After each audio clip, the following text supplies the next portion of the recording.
This is a practice-based research project which is concerned with gender fluidity in fashion photography.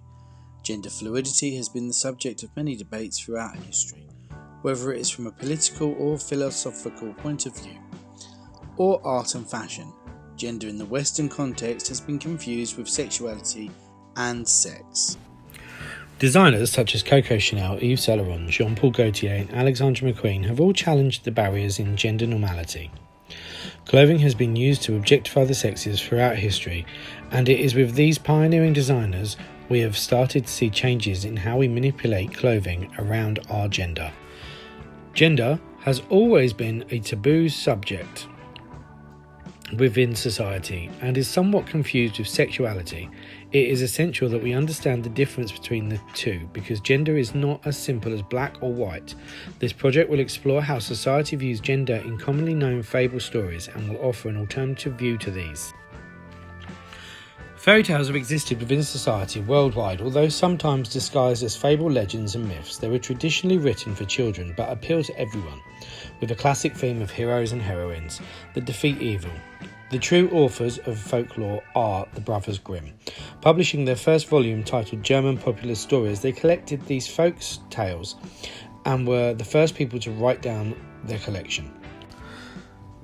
The first and probably most well-known story was Snowdrop, which has now become known as Snow White, a much less horrific story than what the Brothers Grimm would tell. However, it becomes the first fairy tale to reinforce the views of gender and romanticism in society in the early 1930s. The next four images that you will see take on the theories of gender bending or gender fluidity. This has caused major controversy throughout society. I have taken 4 classic fairy tale stories and have applied same-sex couples to those stories. Society's views are changing on gender, so why should our fable stories not? With each individual image there is a different story, and as we have seen in recent years, gender does not just stop with male or female. There are many different types of pronouns. For example, transgender, non-binary, cis male, cis female, and even queer. It is no longer the same tired time that shows blue is for boys and pink is for girls. It has become culturally acceptable for society's views to be completely different about gender. It has almost become a talking point in reality television of celebrities changing gender or enhancing their bodies or describing themselves with a different pronoun. So, if society is more accepting of these challenges, why have our classic fable stories not changed as of yet? As a society, we are pushing boundaries, so companies such as Disney are rethinking how they tell the classic fairy tales.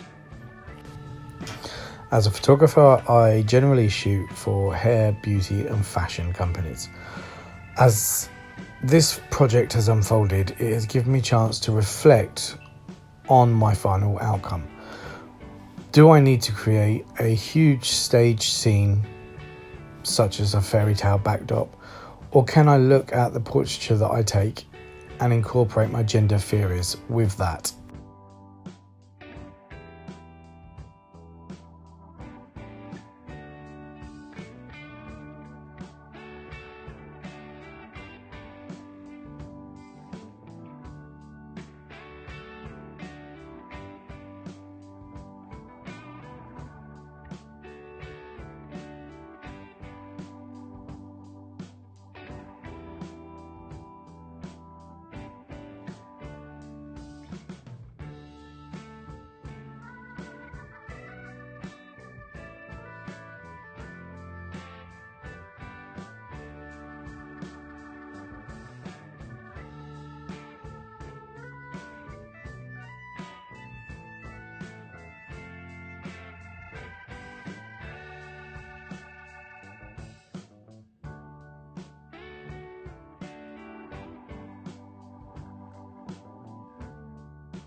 My latest work was for a music festival and is one of the reasons I have started to question my final project. How do we determine gender in our current climate? Is it to do with the jobs that people do? Is it to do with how we perceive them? And is it how we as photographers shoot them?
My recent commercial job has shown that gender in professions doesn't make any difference. This has also made me rethink my final project. I now need to look at a way that I can portray gender, whether that is in a creative portrait or setting a scene. I don't feel that it needs to be as a huge fairy tale production. Many thanks.